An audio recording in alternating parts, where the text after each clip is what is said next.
Look, you could go to any home goods store or even Target and get this false idea that somehow wine is self-care.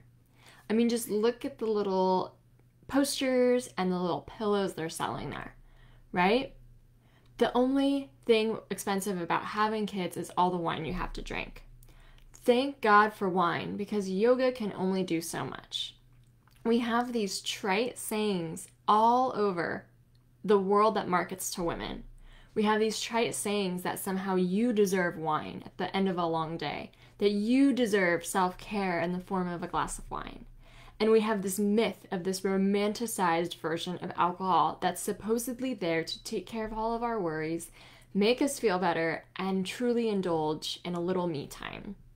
And I want to tell you why this construct is so dangerous and literally a marketing scheme that takes advantage of so many hardworking women.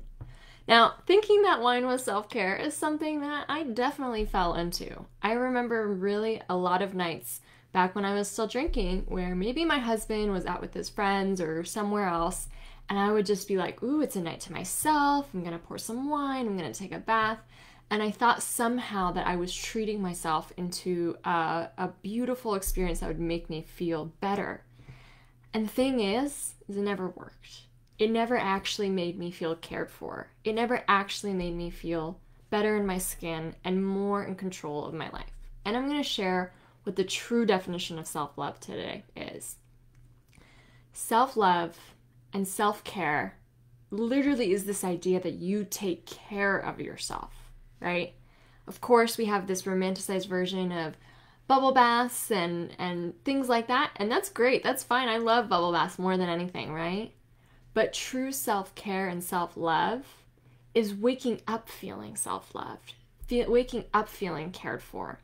I once heard this definition that I loved so much, and it comes from Elizabeth Gilbert, who's the author of Eat, Pray, Love, Committed. You've probably seen the movie Eat, Pray, Love with Julia Roberts. Anyway, I love her. And she defines self-love like this. Self-love is waking up the next day feeling cared for. For example, you might not always feel like flossing your teeth or brushing your teeth even. You might not always feel like changing your sheets and putting new linen on. But guess who's going to love you for that? Guess who's going to adore you for the way you took care of them? The future version of you. Self-love is doing things with the future version of you in mind. You might do something in the moment that feels a little uncomfortable so that the future version of you has a better outcome and a better experience. When the future version of you wakes up after a gorgeous night of sleep, deep sleep, and it has their full integrity intact and doesn't have to worry about what happened last night or how much to drink or whether or not they have a headache, that future version of you literally wakes up feeling loved and cared for. Imagine the opposite. You have a glass of wine and inevitably turns into 2, 3, 4. You don't work on anything that you were hoping to do. You don't read the book you're working on or reading. You don't meditate that night. You don't even take a bath. You just sit and watch TV. You don't even eat very well. You eat pretty poorly that night. And then the next day, the future version of you wakes up with a headache, feels disrespected, feels like yesterday you didn't even care about her. She knows that 4 glasses of wine always gives her a headache. Why didn't you remember that yesterday? Why didn't you take care of her yesterday? She wakes up lamenting and feeling so distraught because the yesterday version of you did not think to take care of her today. I mean, I woke up in this state so many times. Like, I was literally asking myself, do I not remember? Do I not remember what this horrible feeling feels like? Why did I put myself through this again? Why did I have that extra glass? Did I not remember that on top of having to wake up and go to work, I also have important meetings today? What was I thinking? And it literally made me feel like my self-trust was eroding and I could not trust the past version of me to take care of me at all. It made me feel unloved. And when I did the opposite, when I started taking care of myself holistically, when I managed my emotions and my worries and my stress in different ways that actually didn't have any negative consequences, I woke up feeling so loved and cared for. You come home from a vacation and you cleaned the house before you left and you changed your sheets before you left, and you will love yourself for that. You take care of your teeth now and you floss and you brush them nightly and you see the dentist, and the future version of you is going to love you for that, to not have complications with their teeth later in life. We do things to ensure that the future version of us will feel loved and cared for. And when we are sold this lie that somehow wine is self-care, not only is it hyper-romanticized, but it's actually taking advantage of the fact that women are overworked and underpaid. Because this idea that wine is, the mommy juice that you need, or it's just this indulgent treat that you need after a long day of taking care of your kids and working and balancing it all, holding the world all together, is a marketing scheme made by a $252 billion industry, the alcohol industry, that takes advantage of the fact that you are overstressed, underpaid, undersupported, and gives you a flimsy solution of literally a fermented toxin in a glass. Women need support. We need tools. We need well-being. We need mental health. We need support. We need connection. We need love. We need the ability to take care of ourselves and grow and honor our dreams and go after them. We don't need a toxic beverage in a glass to be able to handle life. I mean, what an insult. When you really think about it, what an insult these whole self-care memes are really saying. Like, mommy is so overstressed. Mommy has no help at all in her house. She's managing 2 kids. She has to go to work. She's paying the bills. And that woman, literally, all she needs for her problems to go away are a fermented beverage in a glass, and not the society around her to change and herself to be able to get more support and more tools to manage her emotions. It really is an insult. And I want to remind you that the alcohol industry is the second biggest industry in the world in their marketing spend. And those stupid sayings and pillows and whatnot at Target and Home Goods, here's to all the wine that parents have to drink, or here's to wine because yoga can only do so much, or coffee in the morning, wine at night, or, the most expensive part of having kids is all the wine you have to drink. They are literally an insult.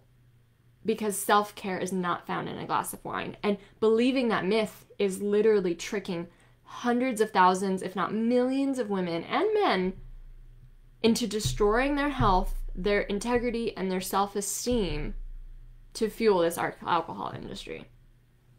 Self-care, true self-care, can be indulgent. True self-care can feel like you're getting pampered. True self-care can feel like you're the most special person in the whole world. But it doesn't have to come with a headache the next day. It doesn't have to come with robbing you of your self-esteem the next day. It doesn't have to come with regrets and shame the next day. Dude, I don't care how much you drink, whether it's 1 glass at a time or 10 glasses at a time. I've hardly met any women that drink and then don't feel a little bit of shame the next day. There's always some kind of disconnection with our higher selves and our integrity that eats away at us. Because it's happening over and over and over and over again, and the equations don't change. It never changes, right? It always leads to disappointment at the end. Alcohol actually, scientifically, pumps more stress hormones into our body and lowers our receptivity to dopamine, GABA, and serotonin. It neurochemically makes you feel lower and sadder, more strung out, and more stressed than had you not drank. So the reason we feel shame and low and bad about ourselves is because alcohol is literally chemically doing that to our brains. And so this joke that, wine is somehow self-care is literally as funny as saying drinking rocket fuel is self-care, drinking gasoline is self-care. That's what alcohol is doing to our bodies and our brains.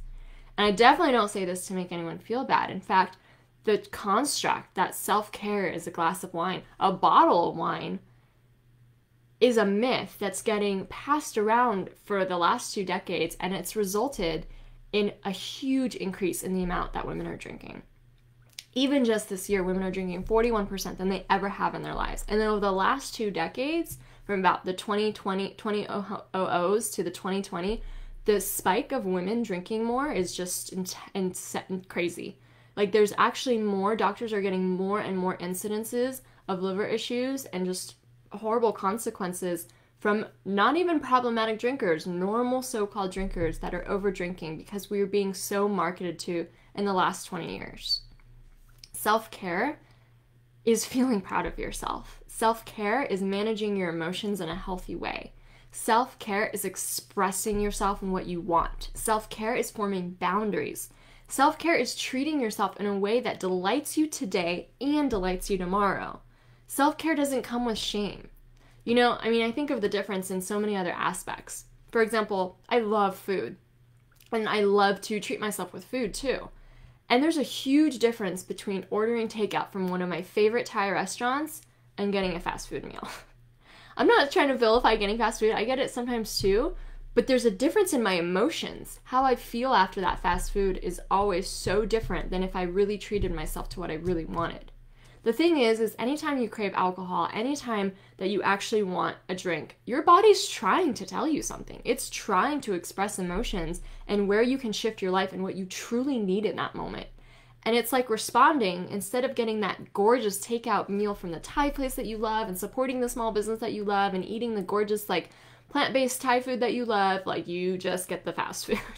And it doesn't quite nurture the body in the same way, and it does not make you feel as good energetically. Energetically, it just doesn't make you feel as good. I'm not vilifying fast food or anything, but right? Most of the time it makes us feel kind of bad about ourselves afterwards. Wine does the same thing energetically, because your intentions for your life are to live healthy, to be in full integrity with your values, to show up for your family, to be present, to dream of your biggest dreams and actually make progress on them. It's not to feel the low chemical cocktail malaise that alcohol brings. It's not to feel like you can't trust yourself. It's not to feel like you're always disappointed. It's not to feel like you have to manage this drink with all these rules. The rules. Self-care is not the rules. Do you remember the rules? You have the rules, right? No more than 2 drinks tonight. No red wine on Thursdays. No IPAs. No day drinking. No 2 glasses of water between each drink. Should I, shouldn't I? All the rules that took up my brain space. It was not self-care. It was just bringing me down from what I was truly meant to do on this planet and letting me shine my light. It was overtaxing my brain, literally overtaxing it in this trivial argument of how much I'm going to drink that night or whether I can drink that night, instead of actually finding my biggest passions and my biggest purpose. You were meant for something so huge on this planet. You were meant to do something. You have a gift inside of you that literally nobody has. The experience, the perspective, the personality you have has never been replicated here on this planet. And you have a legacy to fulfill. You have dreams on your heart that were meant to be expressed in this one and only lifetime.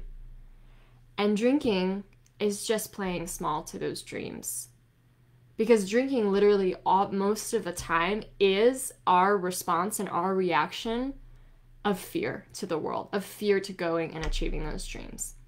It's so much easier to drink a bottle of wine than write the next great American novel. It's so much easier to drink a bottle of wine than actually do something about the political system you might feel discontent about.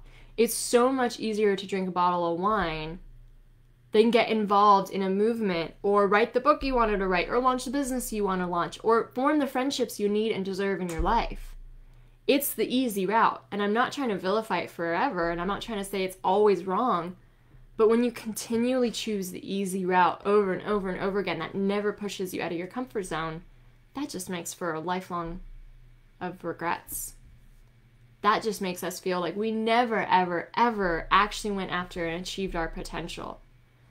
That's just the life of disappointment.